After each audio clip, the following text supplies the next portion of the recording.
So this is a story. Baal Shem Tov had a pupil who was named Rabbi Zev Kitzis. Rev Zev Kitzis. He was a tremendously holy person, and but he wasn't married. And so the Baal Shem Tov called him in. I think it was the Baal Shem Tov or the Magid Mezrich. I'm almost sure it was the Baal Shem Tov.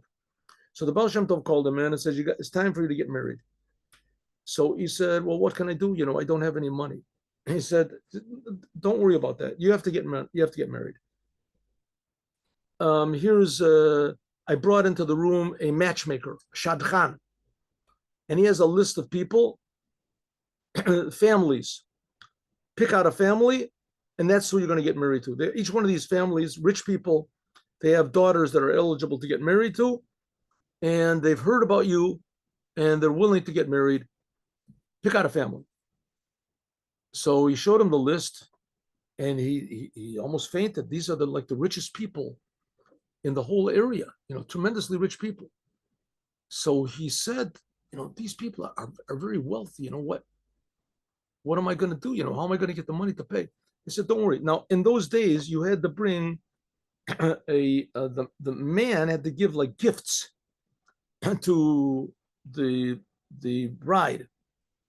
He had to buy, a watch or something like that. Whatever they had was there, and you had to present a certain amount of money.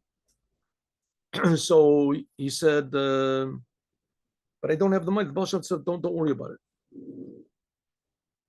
So they sent a letter to this family that he picked out, and they got with a messenger, and the messenger came back later that day that the father of the bride said he's very happy to make the match. He talked to his daughter. She's very happy, and they're looking forward to receiving the gifts and to proceed.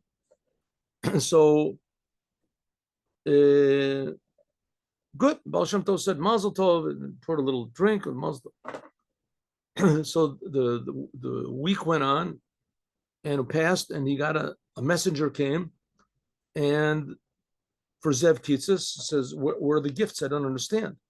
So he went to the Baal Shem Tov, and the Baal Shem Tov said that they're very angry. He's wondering what happened to the gifts. They hope says something happened to me or something. The Baal Shem Tov said, don't worry about it. So another week passed, 2 weeks, nothing. He gets a letter back. The messenger comes, says, I don't understand. We made an agreement. You said you were going to send the gifts. At least send a messenger telling me what's the delay. I don't understand. If this is the way things are going to be, maybe we should reconsider. And the Baal Shem Tov said, don't worry about it. After another week, 2 weeks, so a messenger comes and says, in the letter says, I see that you're not responding to any of the letters. I hope everything is all right. In any case, I think we should reconsider and let's call the whole thing off. So the Baal Shem Tov says to his messenger, says, write back a letter with a deep apology and saying that, that he should come next Tuesday, and that we'll make the whole engagement party, and there he'll give the gifts and everything is going to be all right. And so he goes to he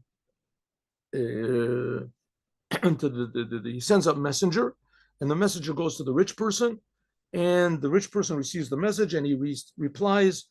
He says, thank you very much. I'm sorry that I hope you'll understand my aggravation, and I'm coming, and we're really looking forward to it. And my daughter will be here, and to receive the gifts and etc. Good. So days pass by, nothing. And meanwhile, Zev Kitzis he's walking. There's supposed to be the meeting is supposed to be there at, on the next Tuesday, whatever I said before, next Tuesday at 5 p.m. So Zev Kitzis goes to the Baal Shem Tov, and it's 3 p.m, 2 p.m. And he's walking to the Baal Shem Tov, and he's really worried. I mean, he's really worried. It doesn't seem that any money has come in, and no gifts and no anything. And so he's walking to the Baal Shem Tov, and he's deep in thought. Someone says to him, excuse me, can you tell me where is the house of the Baal Shem Tov? I want to see him. So Zev Kitzis says, yes, I'm on the way there now, please. You can come with me. I hope you're not going to take a lot of time because no, just something very short. So he goes to the Baal Shem Tov, and with the Baal, and Zev Kitsa says, "Is anything ready?"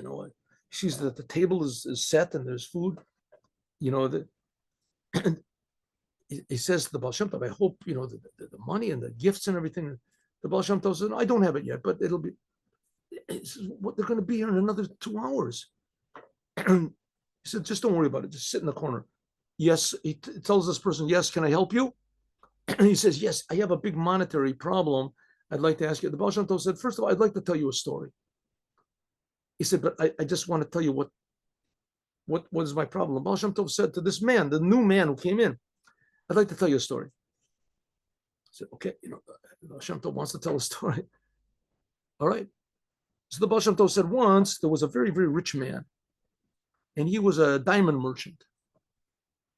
He used to travel faraway places and buy diamonds and come back.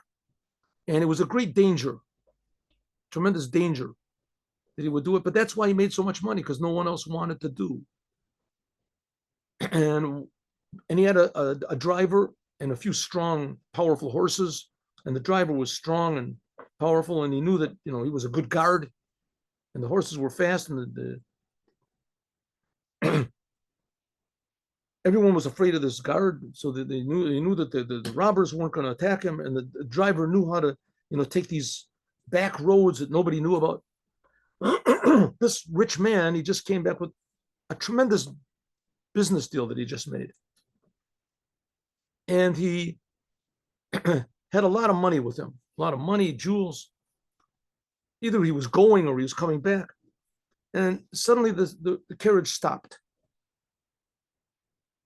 So the Baal Shem Tov says to this man, "Are you listening?" He says, "I'm listening to the story, but I'd like to say my problem." So listen. So he said, suddenly the carriage stopped, and the man got out, and he said, "What's wrong?" And the driver jumped out. He said, "What's wrong?" And he knocked the rich man down, tied him up to a tree, and said, "If you don't tell me where the money is," because there was a safe there in this with a combination, "I'm going to kill you right here." So he said, "No, why? You were my trusted servant, nothing." He says, "I can take the carriage, I can break into the safe anyway. If you don't tell me, I'm going to kill you. If you tell me, I'll leave you here." So he said, "Okay, I'll tell you. He told him to say the safe, opened the thing up. And the driver said, "I reconsidered. I decided I'm going to kill you. You're going to go and tell the police." He said, "No, I promise I won't."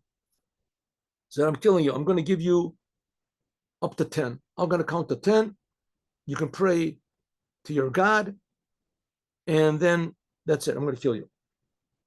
So this rich man, he closed his eyes and he said, "God, if you save me from this, I promise I'll give a tenth of my money to charity. I'll give half of my money. I'll give all of my money to charity. Please, God, save me. I'll give everything to charity.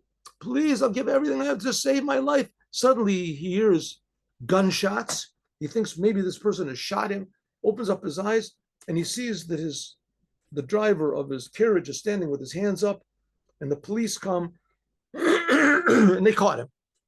The police miraculously happened to be traveling down that road, and they saw somebody tied up with a guy with a big axe or whatever to kill, and they caught him in the middle of this.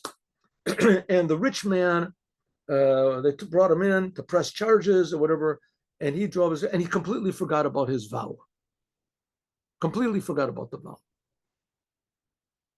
This rich man comes and he says, "Oh, wow, that was me. That happened to me. It was 10 years ago, and I forgot the whole thing. You're right." So he says, "If so, I promise I'll give all my money." The Baal Shem Tov said, "You don't have to give all your money. Just give 1/10. See, this is Rabbi Zev Kitsis, very holy rabbi. He's about to get married. Give 1/10 of what you've got to him." So he says, "No problem. Here I have in my pocket. I have here like $10,000. I'll give that to him now, and I'll give the rest later." And the Baal Shem Tov said, "That's good. That's enough." Knock on the door. Comes in the rich man. Hello, with his daughter. Baal Shem Tov said, "Wonderful. Come in." Gives him the $10,000 and says, "That's it." So we see that the Baal Shem Tov waited until exactly the right time. and he knew that everything would be all right. That's why he made this shidduch when he did, and in the merit of the shidduch, this person came in exactly the right time, and everything worked out exactly the way it should have. And so it will be also with Mashiach. Mashiach is delaying, but exactly at the right time, the whole thing is going to fit together, whoop, and we're going to see that it was the best it could have possibly been. Have a good day with Mashiach now.